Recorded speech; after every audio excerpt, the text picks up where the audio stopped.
जय हिंद दर्शकों, बहुत बहुत स्वागत है आप सभी का। जैसे कि हमने पिछली वीडियो के अंत में आपको बताया था कि अगली बार हम डीएनटी से जुड़े हुए मुद्दों पर बात करेंगे। डीएनटी यानी कि विमुक्त जाति क्या है, इसमें कौन कौन सी जातियां आती हैं, इसके बारे में पूरी जानकारी अगर कोई हमें दे सकता था तो वो है बलबीर सिंह तोमर जी, जो कि विमुक्त जाति अधिकार जागरण अभियान से जुड़े हुए हैं, वरिष्ठ पत्रकार और समाज सेवी हैं। आज वो हमारे साथ मौजूद हैं। बहुत बहुत धन्यवाद बलबीर तोमर जी हमें समय देने के लिए। चलिए, आपका बहुत बहुत धन्यवाद कि आपने मुझे एक बहुत ही ज्वलंत मुद्दे पर बातचीत के लिए याद किया। तो मैं आपको हमेशा गुरुजी कहता हूं, तो इस पूरे साक्षात्कार में मैं आपको गुरुजी के ही नाम से संबोधित करूंगा। गुरुजी, मेरा पहला प्रश्न ये है कि हमारे दर्शक जानना चाहते हैं कि डीएनटी आखिर है क्या, ये विमुक्त जाति क्या है, इसके बारे में आप थोड़ा सा बताएं। देखिए, डीएनटी माने डी नोटिफाइड ट्राइब, यानी कि विमुक्त जनजातियां। तो भारत के अंदर कुछ इस तरह का कुछ जातियां रही हैं, एक बहुत बड़ा जाति समूह है जिन्होंने फिरंगी सत्ता को कभी स्वीकार नहीं किया। 1857 से पहले भी लगभग 77 की पहचान की जाती है विद्रोह हुए हैं, इनमें ज्यादातर विद्रोह आदिवासियों के रहे हैं। और जैसे कि कुंजा बहादुर जो फिलहाल हरिद्वार जनपद में आता है, तो वो भी एक केंद्र रहा है। अब 1822 में राजा विजय सिंह की लीडरशिप में वहाँ गुजरों ने, बंजारों ने विद्रोह किया था और अंग्रेजों के खिलाफ काम किया। तो ये उनके पर्सनल विद्रोह थे या फिर देश के लिए थे? नहीं, जिनके पर्सनल विद्रोह थे वो तो अलग श्रेणी है। ये जो जातियां थी जिन्होंने 1857 में विशेषकर जो क्रांति में जो भाग लिया, वो सामूहिक भाग लिया। विभिन्न जाति के कुछ ग्रुप, कुछ बहादुर क्रांतिकारी, वो उनका भी योगदान है।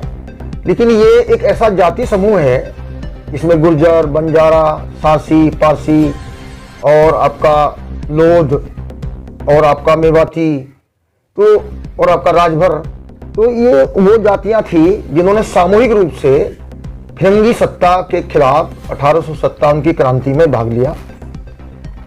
उसके बाद वो अंग्रेजों ने उनका जो दमन किया, उनके साथ जो क्रूरता की गई, वो एक बड़ी कहानी है और वो ढेर सारे ग्रंथों का विषय है।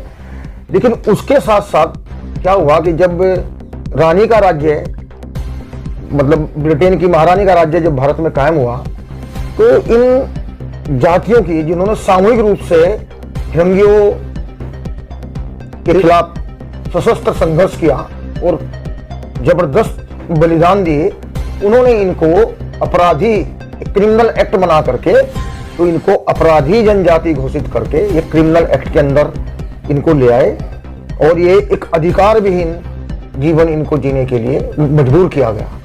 देश की आजादी के बाद ये महसूस किया गया कि ये जातियां जो अंग्रेजों द्वारा प्रताड़ित और एक सीमा से भी आगे जाकर दंडित की गई थी, कि इनको मुख्य धारा में लाया जाए।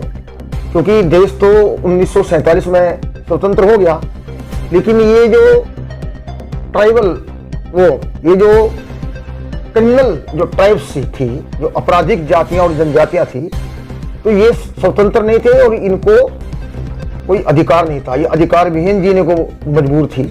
तो देश की आज़ादी के 5 साल बाद 31 अगस्त 1952 को वो क्रिमिनल एक्ट समाप्त करके ये डीनोटिफाइड ट्राइब एक्ट लाया गया और इनको उस कलंक से मुक्ति जो है वो आंशिक रूप में दी गई।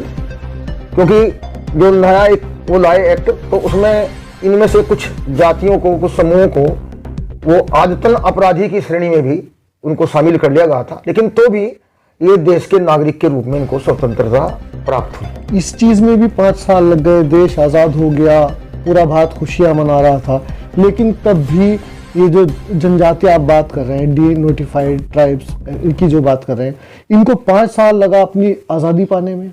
हाँ, वो इसलिए कि क्योंकि इनकी कोई भागीदारी नहीं थी। भाई जो जिन लोगों को अधिकार विहीन जीवन जीने के लिए मजबूर किया गया, तो इनकी कहीं भागीदारी तो थी नहीं। और कहीं कहीं यहाँ इनमें जागृति थी, तो वहाँ जैसे दक्षिण भारत में, तमिलनाडु में, महाराष्ट्र में, वहाँ समितियां बन गई, उनकी सबकी वो आई मतलब रिपोर्ट है, भाई इनको जो है एक मतलब नागरिक के रूप में इनका सम्मान लौटाया जाए। स्टेट गवर्नमेंट के पास नहीं, वो अलग अलग जो उनकी जो राज्य स्तरीय समितियां थी, तो उनकी भी सिफारिशें आई, तो तब ये केंद्र सरकार ने किया। अच्छा, इसके जैसे आज़ादी मिल गई 1952 में, आपने बताया कि इनको समान नागरिकता, इनको समान नागरिक मान लिया गया, देश के अन्य नागरिक की तरह इनको भी समान नागरिक मान लिया गया। तो इसके बाद जो इनको दंश झेलना पड़ा, एक बहुत लंबा दंश इनको लगभग 90 साल तक झेलना पड़ा, उसके बाद इनके लिए कोई आयोग बैठा, इनको कोई लाभ मिला, जो उनके वंशज थे उनको, वो जो परिवार थे उनको कोई लाभ मिला? हाँ, ये 1950 में, यानी ये क्रिमिनल ट्राइब एक्ट हटाए जाने से पहले ही वो बाबा साहब वो आम्बेडकर जी, क्योंकि कानून मंत्री थे, तो उनकी पहल पर एक पहला आयंगर समिति बनाई गई कि वो इनका अध्ययन करे, उनके ऊपर रिपोर्ट दे। तो उस समिति ने 100 कुछ जातियों को, जो बाद में जिनकी संख्या बढ़कर 168 हुई, इन जातियों की पहचान की, जिन जातियों पर ये क्रिमिनल एक्ट लागू थे, और उन्होंने अपनी रिपोर्ट में लिखा कि हमने अध्ययन के दौरान पाया कि ये लोग मतलब ये आदतन या कोई आपराधिक वृत्ति के लोग नहीं थे। अच्छा। बल्कि ये एक मजबूरी हुई कि ये जब वो अंग्रेजों के क्रूरता, उनके उत्पीड़न का शिकार होकर घर से बेघर हो गए, इनके गांव के गांव जला दिए गए, बड़ी संख्या में इनको विदेशों में भी, मॉरिशस वगैरह में भी इनको भेजा गया, इनमें से कुछ लोगों को, तो कुछ इस तरह के भी कुछ प्रमाण हैं। अच्छा, यहाँ से उनको बंधुआ मजदूर बना करके या इस तरह से बाहर भेजा गया, विदेश में भेजा गया। तो ऐसी स्थिति में ये इनकी एक मजबूरी थी कि जीवन यापन करने के लिए ये चोरी जैसे काम करें, क्योंकि सामाजिक तो अछूत बना दिया गया था इनको। और इसके बाद में एक दूसरी समिति बनी, हालांकि वो समिति वो अनुसूचित जातियों के अध्ययन के लिए थी, लोको कमेटी। अच्छा। 1965 में बनी। तो उस कमेटी ने अपनी रिपोर्ट में लिखा कि हमने कुछ जातियों का, उनके इतिहास, उनके स्वभाव, उनके रहन सहन का हमने गहराई से अध्ययन किया, तो पाया कि उनका बड़ा गौरवशाली इतिहास है, और केवल उन लोगों ने पहले विदेशी आक्रांताओं का, बाद में उन्होंने फिरंगियों का को स्वीकार नहीं किया, तो इसलिए उन लोगों को बागी होना पड़ा। और ये समुदाय, ये जातियां, जैसे उनका जैसे गुर्जर, गद्दी, बंजारा, 3 जाति का विशेष रूप से उल्लेख किया, बाकी भी है सहित आदि, विशेष आरक्षण, विशेष सम्मान और विशेष क्षतिपूर्ति की हकदार है। अच्छा। लेकिन इन दोनों समितियों के ऊपर कभी कोई काम नहीं हुआ, इम्प्लांट नहीं किया गया उनको। उन्होंने रिपोर्ट पेश कर दी, लेकिन उसको लागू नहीं किया गया। उसके आधार पर कोई उनको रिजर्वेशन या कोई उनको सुविधाएं नहीं दी गई। क्या सुविधाएं क्या दी गई कि मैं तो कहूंगा कि ये एक षड्यंत्र के तहत विमुक्त जातियों को 3 वर्गों में बांट दिया गया, अनुसूचित जाति, अनुसूचित जनजाति और अन्य पिछड़ा वर्ग। एक तो ये किया गया। दूसरा क्या किया गया कि जैसे विमुक्त जातियां हैं, जैसे गुर्जर, तो वो पूरे प्रदेश का क्यों नहीं, वो 4 जिलों में, वहां भी ये बंटवारा किया गया। तो ये वैज्ञानिक नहीं था, यानी बंटवारे का कोई वैज्ञानिक आधार नहीं था, लेकिन इनको मतलब बांट दिया गया। फिर क्या हुआ, जब थोड़ा लोग लिखे पड़े, कहीं से आवाज आई कि भाई इनको कुछ सुविधाएं दो, क्योंकि तब ओबीसी का कोई आरक्षण नहीं था। तो 1961 में एक यूपी में, ये खास तौर पे यहाँ 29 जातियों की द्विमुख जाति, घुमंतु, अर्ध घुमंतु के रूप में 29 जातियों की पहचान की गई थी।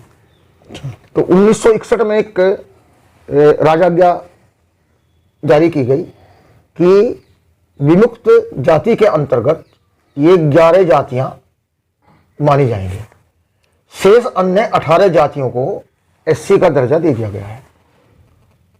अब संयोग देखिए कि उन 18 में गुर्जर भी शामिल थे। एससी वाली में एससी जब ये लिख दिया गया, अच्छा, जो गवर्नमेंट का जियो लिख रहा है, जियो में लिखा जा रहा है कि अन्य 18 जातियां एससी में शामिल कर दी गई हैं, तो इसका तात्पर्य हुआ, और गुर्जर उस 11 में है नहीं, तो इसका मतलब ये हुआ कि गुर्जर एससी का हकदार हो गया।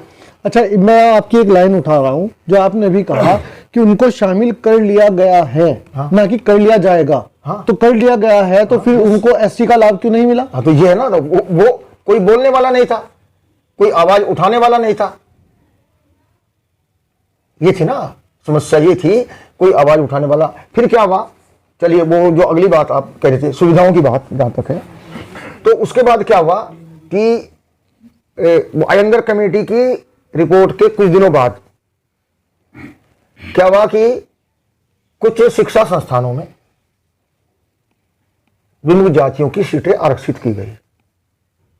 जैसे रुड़की विश्वविद्यालय जो था, इंजीनियरिंग विश्वविद्यालय, उसमें 9 सीटें इनकी आरक्षित की गई। अच्छा, रिजर्वेशन दे दिया गया कि 9 सीटें सिर्फ डीएनटी के लिए होंगी, डीएनटी के लिए रिजर्व हो गई। वो शायद उसका कारण ये भी रहा हो कि क्योंकि ये डीएनटी बाहुल क्षेत्र था। उधर साउथ इंडिया में, जैसे वर्धा में जो मेडिकल कॉलेज है, उसमें 2 सीटें दे दी गई एमबीबीएस के लिए, बीडीएस के लिए, जो भी इनके कोर्सेज हैं उनमें दो सीटें दे दी गई। लेकिन अन्य कहाँ सुविधाएं हैं, इसका कोई प्रचार प्रसार नहीं किया गया। हमारे यहाँ के लोगों को भी ये कि हमारा वर्धा में हमारी 2 सीटें हैं, ये सीटें दिए जाने के 25-30 साल बाद मालूम हुआ कि वहां पर रिजर्वेशन मिल रहा है। वहां भी हमारी 2 सीटें हैं महाराष्ट्र के अंदर। ठीक। तो ये दूसरा, कुछ छात्रवृत्तियां भी अच्छा दी गई, लेकिन वो जिसके वो हकदार थे। अब देखिए, मैं एक सवाल क्या करता हूं, जिन लोगों ने स्वतंत्रता आंदोलन में कुछ महीनों की या कुछ करोड़ों की सजा पाई, उनको कांग्रेस सरकार के जमाने में सम्मान पत्र, आजीवन पेंशन और आने वाली पीढ़ियों के लिए आरक्षण दिया गया। ताम्र पत्र दिए गए, ये उनको इतनी सुविधाएं दी गई। और जिन जातीय समूहों ने इतना बड़ा बलिदान दिया, सामूहिक रूप से इतना बड़ा बलिदान दिया कि उन्हें अपना घर छोड़ना पड़ा, कि उनके लिए आपने जो समिति की सिफारिश, स्वतंत्रता सेनानियों को जो आपने सम्मान दिया, वो किसी समिति की सिफारिश नहीं थी, लेकिन तमाम समितियों की सिफारिशों और कोर्ट का निर्णय, पंजाब हाई कोर्ट का निर्णय है कि डीएनटी ये ओबीसी के हकदार नहीं है, इनको एसटी में शामिल किया जाए। ये कोर्ट का निर्णय है, पंजाब हाई कोर्ट का। शेड्यूल ट्राइब्स में किया जाए, शेड्यूल ट्राइब्स में इनको लिया जाए, लेकिन वो इसके बावजूद, सिफारिशों के बावजूद इनकी अनदेखी की गई। अच्छा, मुझे ये बताइए कि इसके पीछे क्या लगता है आपको? ब्यूरोक्रेट्स का हाथ रहा, पॉलिटिकल लोगों का रहा, किनका हाथ है, आपको क्या लगता है? मैं समझता हूं इसमें 2 चीजें बड़ी स्पष्ट हैं। एक, राजनीतिक मतलब इच्छा शक्ति का अभाव डीएनटी समाज में, वो कुल मिलाकर के जो सत्ता में बैठे लोग हैं। दूसरा, एक खास मानसिकता जो स्वतंत्रता के बाद हमारी जो प्रशासन है, जो कार्यपालिका है, जो उसमें हावी रहा है, जिसका कब्जा रहा उसका। क्योंकि जो लोग स्वतंत्रता से पहले प्रशासन तंत्र में थे तो आजादी के बाद भी वही थे। तो मुझे ये कहने में कोई गुरेज नहीं कि वो मानसिकता, एक खास तरह की मानसिकता ने, उसी ने इन लोगों का जो वाजिब हक सम्मान के ये इनको मिलना चाहिए था, उनको नहीं मिल पाया। दूसरे, इन लोगों में जागृति नहीं थी। अगर जागृति होती तो ये बाहर निकल करके हक मांग। जानकारी विस्तृत होने के कारण वीडियो लंबी हो गई थी, इसलिए हमने इसको 2 हिस्सों में विभाजित किया है। अगली वीडियो में आप डीएनटी से जुड़े आयोग, सिफारिशों और उनका क्या प्रभाव समाज पर पड़ा या नहीं पड़ा, उसके बारे में बहुत सारी विस्तृत जानकारी बलबीर सिंह तोमर जी द्वारा जो दी गई है उसको जानेंगे। इसलिए आपसे अनुरोध है कि इस वीडियो को लाइक करें, शेयर करें और अगली वीडियो देखना ना भूलें। जय हिंद, जय भारत।